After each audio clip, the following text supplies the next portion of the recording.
seperti Tuhan Yesus memberi diri untuk memberikan kelegaan kepada siapapun yang datang kepadanya. Siapa mengikut aku, ia harus menyerahkan diri, ia memikul salib, dan ia mengikut aku. Mengikuti apa yang Yesus lakukan juga. Tidak pernah ada kata-kata kotor, tidak ada kata-kata sembrono, tidak ada kata-kata yang kosong yang keluar dari mulut kita. Minta maaf, seringkali kita overdosis, sekalipun dalam kerangka menasehati, sekalipun dalam kerangka punya niat yang baik. Tetapi kalau kita membaca Efesus 4 ayat 29, saudara-saudara, jangan ada kata-kata kotor keluar dari mulutmu, tetapi pergunakanlah perkataan yang baik untuk membangun. Tidak cuma baik saja, tapi untuk membangun, dan bukan cuma untuk membangun saja, di mana perlu.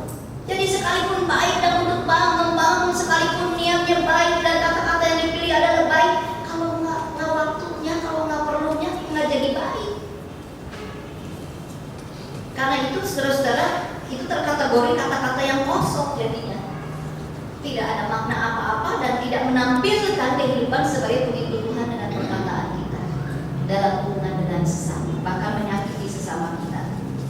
Saudara-saudara, ayatnya yang ke-7. Janganlah kamu berkawan dengan mereka yang suka menyesatkan orang dengan kata-kata yang hampa. Artinya kalau kita mau menjadi pengikut Tuhan dengan perkataan dan perbuatan, perhatikan pergaulan kita. Janganlah engkau berkawan dengan mereka yang suka menyesatkan. Siapa teman bergaul kita, pasti itu akan memberi pengaruh pada kita. Perhatikan. Lalu kemudian ayatnya yang ke-15, saudara. Sama, perhatikanlah dengan sesama bagaimana kamu hidup. Perhatikan, apakah kamu mendatangkan apa yang dikatakan di dalam ayatnya yang ke-9, kebaikan, keadilan, dan kebenaran di dalam hubungan dengan sesama, di dalam perkataan perbuatan. Saya berbuat ini menghadirkan kebaikan, ini menghadirkan keadilan dan kebenaran, atau tidak? Kalau ini tidak menghadirkan kebaikan, biarpun maksudnya baik, nggak usah dilakukan. Kalaupun itu membutuhkan resiko yang sangat berat, lakukanlah kalau akan mendatangkan kebaikan, keadilan, dan kebenaran. Karena untuk itu kita juga dipanggil, bukan?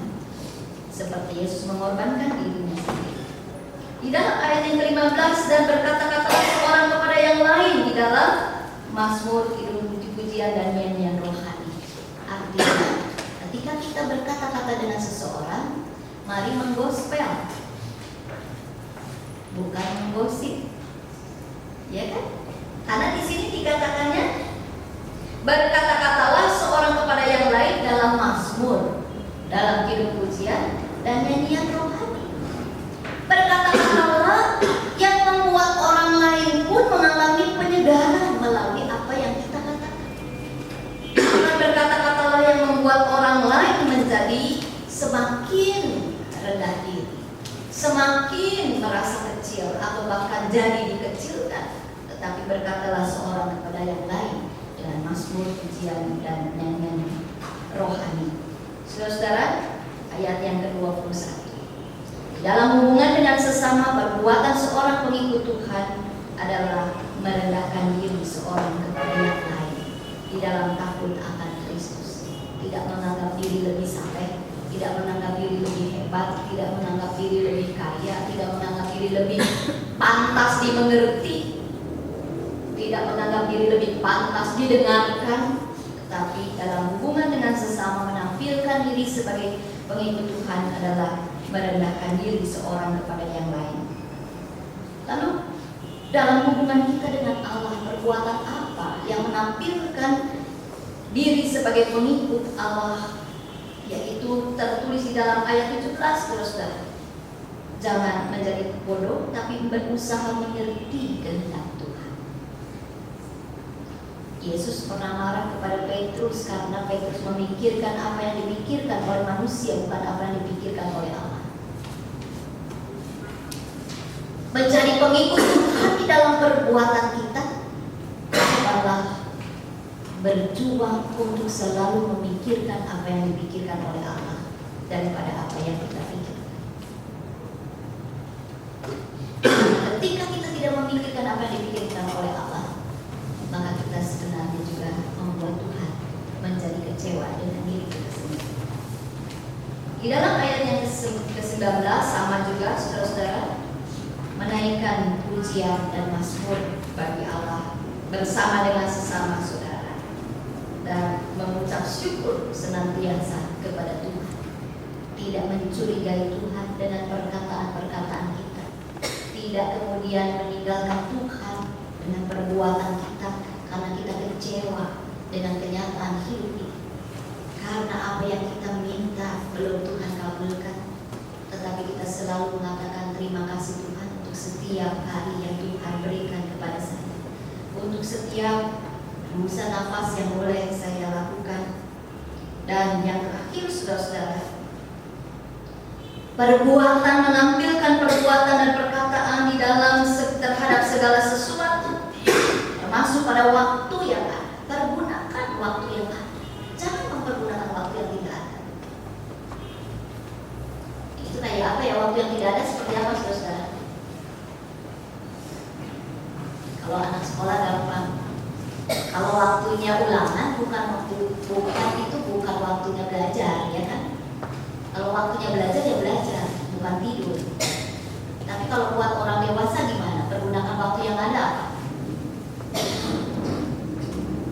Aduh, ikut paduan suara, masih repot. Giliran udah nggak repot, udah diranjang terus, itu udah nggak ada lagi waktu ikut paduan suara. Ketika masih bisa jalan, masih bisa ke gereja, masih bisa ikut acara bersama, waktu yang ada. Repot, di rumah repot. Saudara, saya paling nggak bisa terima, apalagi karena saya ibu-ibu, saya perempuan, ibu-ibu yang bilang, saya repot masak. Yang dikiranya saya nggak masak. Saya juga masak, saudara. Tapi alasan masak itu suka dipakai untuk membenarkan diri tidak ikut ambil bagian dalam kegiatan gereja, bahkan membenarkan diri untuk datang terlambat ke gereja. Apakah Bapak Ibu rela kalau Pendeta Setiawati, Pendeta Yolanda, kalau memimpin kebaktian minggu datang terlambat karena masak dulu? Rela kan? Bukan soal rela, marah kalian. Saya tahu gimana sih terlambat datang? Emang kalau umat boleh terlambat dengan alasan masak dulu? Bagi saya nggak bisa diterima, sampai kapanpun juga nggak bisa diterima, karena saya juga masak di rumah. Itu namanya orang tidak mempergunakan waktu yang ada tuh. Waktunya kebaktian kok masak? Ya. Lah iya, jam segitu, jam persekutuan udah waktunya masak, suami saya mau pulang. Itu nggak bisa ngatur aja. Waktunya kebaktian dengan masak, sehingga datang kebaktiannya terlambat atau tidak ikut kebaktian, atau tidak ada ikut persekutuan. Saudara-saudara, pergunakan waktu yang ada kalau kita mau menghadirkan diri sebagai pengikut Tuhan di dalam perbuatan.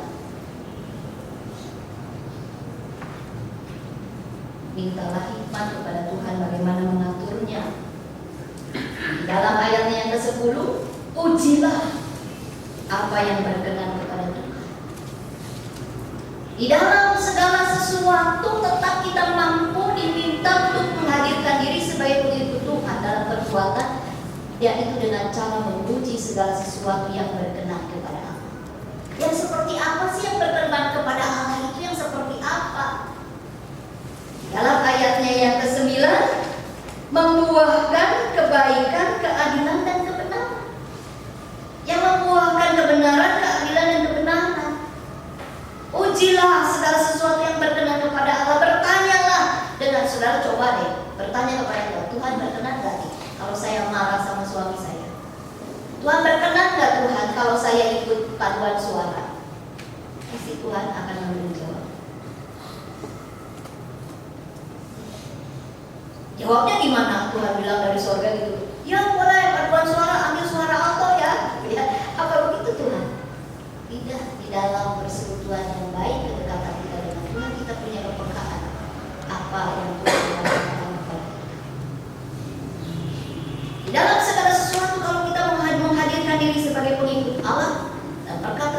perbuatan, ujilah segala sesuatu. Jadi artinya, saudara-saudara, kalau kita mau berkata-kata, kalau kita mau berbuat, jangan buru-buru asal nyeplos, jangan reaktif, buru-buru berespon, tapi tundalah respon. Pikirkanlah matang-matang apa yang mau dikatakan, pikirkanlah matang-matang apa yang mau kita lakukan.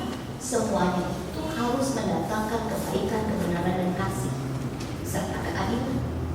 Sebab kalau tidak, maka tidak usah dikerjakan. Saudara yang dikasih oleh Tuhan, Tuhan memanggil kita menjadi pengikutnya. Mesti sangat jelas bagaimana kita menjalani hidup sebagai pengikut Allah. Satu, menyangkal diri. Kalau kita tidak pernah menolak pada keinginan diri kita sendiri, kita tidak akan pernah bisa melakukan kehidupan yang dipaparkan dalam Efesus 5:1-21. Tidak pernah mampu menjadi penurut-penurut Allah dan hidup di dalam kasih kalau kita tidak pernah menolak keinginan diri kita sendiri. Itu menyangkal diri berarti menolak keinginan diri kita sendiri. Yang kedua, pikulah salib. Seperti Yesus telah mengorbankan diri, memikul beban yang bukan karena kesalahan kita. Dan ini berlawanan dengan kebiasaan manusia di dunia ini. Kalau bukan kesalahan saya, jangan bebankan ke saya dong. Saya yang benar, kok malah saya yang harus repot? Ternyata memikul salib itu adalah sesuatu beban yang harus kita pikul, bukan karena kesalahan kita. Dan itu yang Yesus lakukan, dan Yesus minta kita juga melakukan. Dan yang terakhir, ikutlah Yesus. Baru ikut Yesus. Harus diawali dengan menyangkal diri dan memikul salib. Barulah kita bisa menghadirkan diri sebagai pengikut Tuhan di dalam perkataan dan perbuatan kita. Tanpa dua hal ini, kita tidak akan pernah mampu menghadirkan diri dengan perkataan dan perbuatan kita. Mari sekarang kita perhatikan keseharian.